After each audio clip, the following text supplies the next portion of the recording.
His Excellency, Mr. Emmanuel Macron, President of the Republic of France. Bienvenue, Monsieur le Président.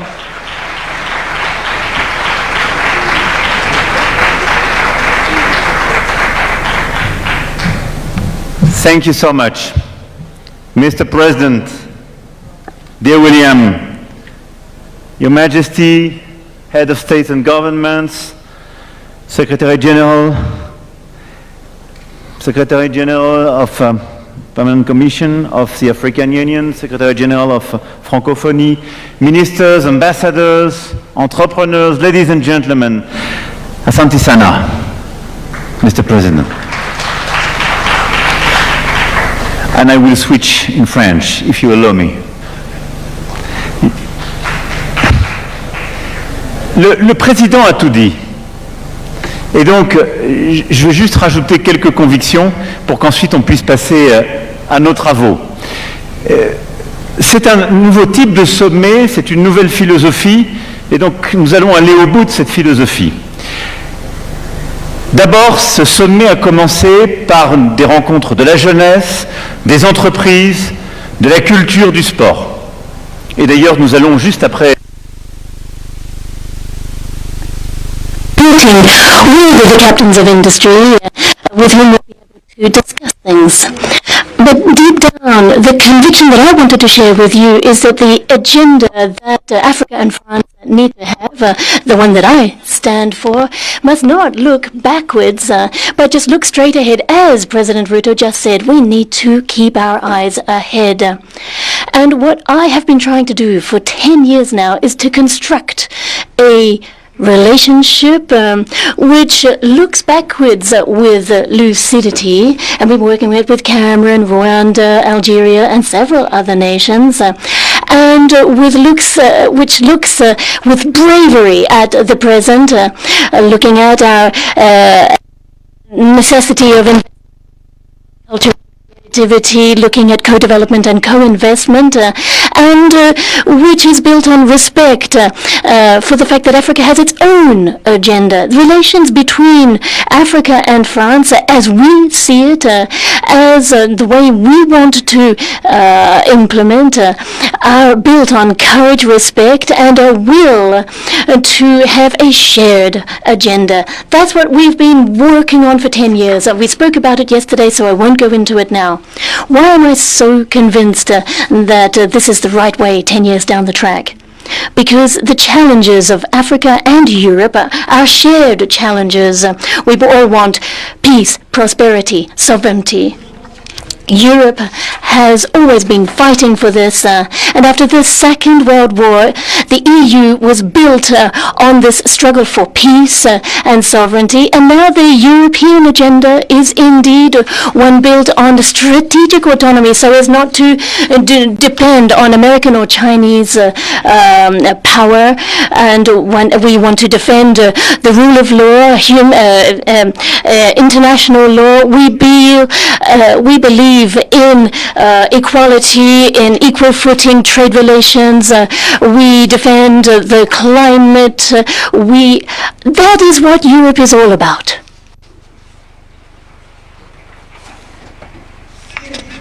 And that is the exact same challenge that Africa has before it. What Africa wants is peace, prosperity, and independence. And deep down, this partnership that is embodied here in this Africa Forward Summit is a bond between Africa and Europe. This is what France is working for: peace, prosperity, and this strategic independence. It's a very powerful thing, and if we can do this, then it will enable us to reconstruct together a multilateral order that has been thrown into upheaval, been jeopardized, affects all of us. And deep down, this can be a strong basis for moving forward together. And in terms of peace, I don't want to repeat what President Ruto said.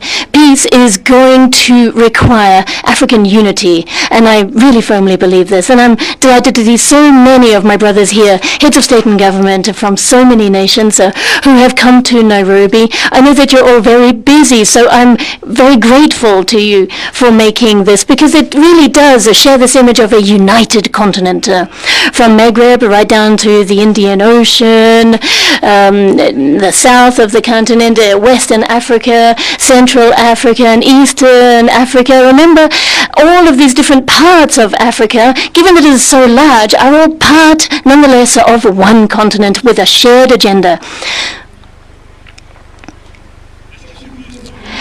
Which means that if we want to be beside you, it means that we have equal representation, better representation for Africa in international instances such as the UN, the financial institutions, and we want it represented in the Security Council of the UN. As we have also been fighting for for Africa to have a permanent seat at the G20. We've been fighting for this for years, and we've now made it a reality. And we are fighting for an agenda, along with the Secretary General. We've been talking about this for an African UN presence, which will be all the better placed to defend its own peace and security operations, and particularly through the UN missions. We hope to see all the wherewithal given to Africa to ensure its own sovereign security. The African continent needs better representation, and Africa has the capacity to build on its strengths.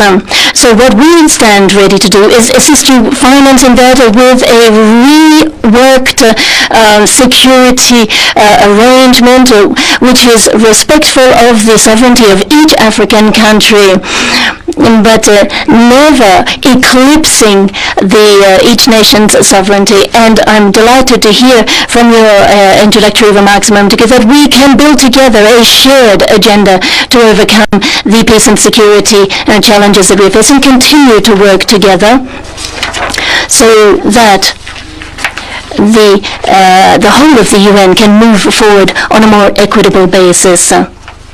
Prosperity next. With President Ruto, I was discussing this. I think that he is absolutely right when he's talking about the prosperity of the continent. It's clear, it's simple. Now, what I'm offering is not to offer assistance. Those days are behind us. And we know that there are budgetary challenges in some instances, security challenges in others. These are realities that we need to be realistic about, but we need to rethink our North-South relations. And we need to look with lucidity at all of the cross-cutting benefits that Africa can derive from its diaspora. Those who are working very, very hard in many of our countries and send remittances back home are another important lever that we must not overlook.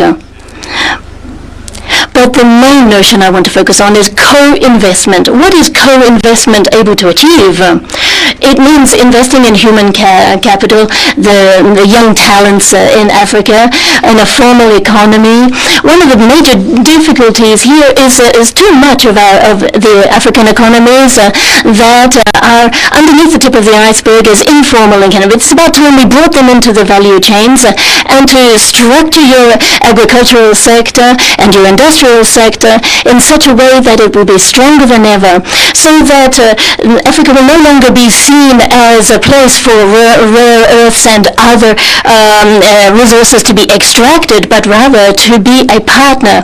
So we are working towards a transformation of investment relations, investing in value chains, energy, sustainable development, building on your strengths and your youth and your talent. And this is what the Business Roundtable is hopefully going to enable us to structure by looking at investing in AI, health, the blue economy, and sustainable agriculture.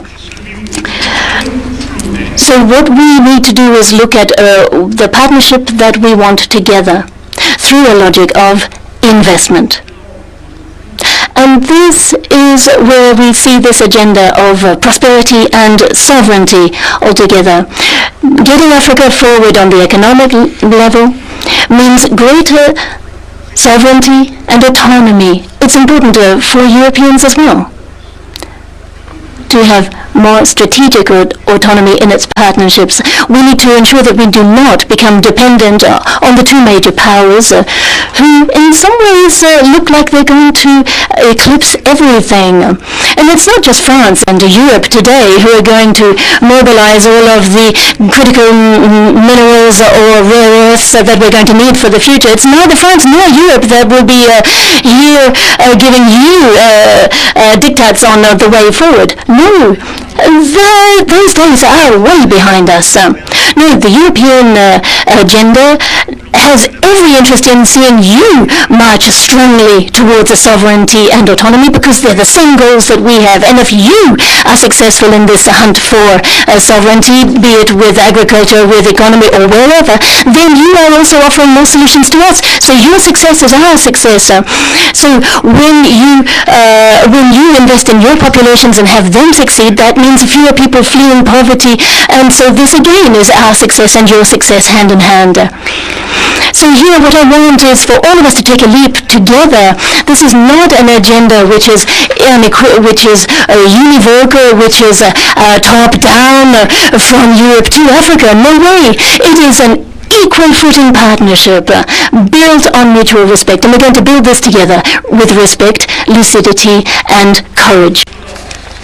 And that is why, if we're going to be successful in this, we need business leaders, and that's what we announced yesterday. And this is a big first, 23 billion euros of investment in the private sector.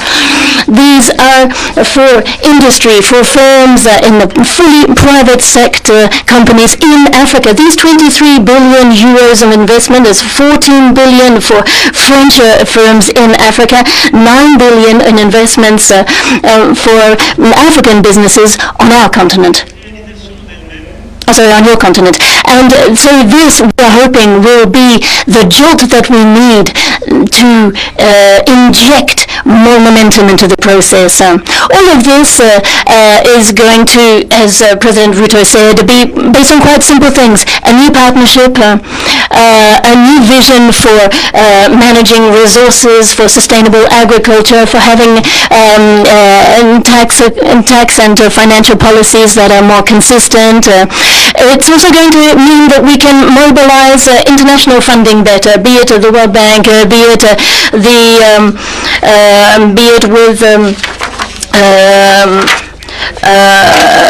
the IMF and with other international, with special drawing rights, with all kinds of mechanisms and debt restructuring that can move us all forward. So it's a true strategy for guaranteeing peace, and that is why the ITD here in Nairobi is so important. We're going to be able to work with you, with the ATD, so as to move forward so that ATD can play its full role continent-wide and in this way prove successful. This strategy is a whole new paradigm shift, and it's going to require a new financial paradigm shift.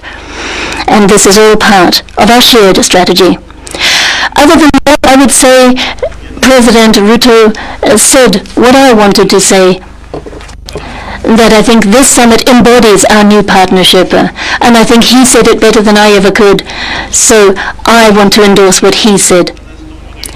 In a moment's time, we will be meeting with business leaders, and we'll be discussing growth, we'll be discussing finance and investments, and then after that, we're going to have the outcome of this Africa Forward Summit with the declarations of those investments. And then together with President Ruto, we're going to bring to the G7 in Evian, on behalf of all of you, the message from this forum. And then throughout the year, at the IMF, World Bank, at the UN, we are going to showcase and push this shared agenda. And that is why this summit, in my opinion, is going to enable us to jointly set forward our upcoming path. So I don't want to take up any more of your time, dear ladies and gentlemen, but I just wanted to extend my thanks to President Ruto for agreeing to host this outstanding summit here in Nairobi. And I'm delighted to be here with you, with my brothers and sisters from all around Africa. And I'm looking forward to working on all of the input that we can pool, your strengths, your energy, so that we have a new African-French partnership. This agenda for peace and prosperity is something that I truly aspire to. And it's something that, with a lot of respect and humility, that I want to put at the service of this continent, the world's youngest continent. And even last year, we saw had the strongest rate of growth from around the world. So it's not only the continent of the future, it's already a power and a strength in the world today. And I am proud to be standing at your side and to try humbly to build with you this agenda in which we will be investing heavily. We want to work with you. Long live friendship between Africa and France. Thank you.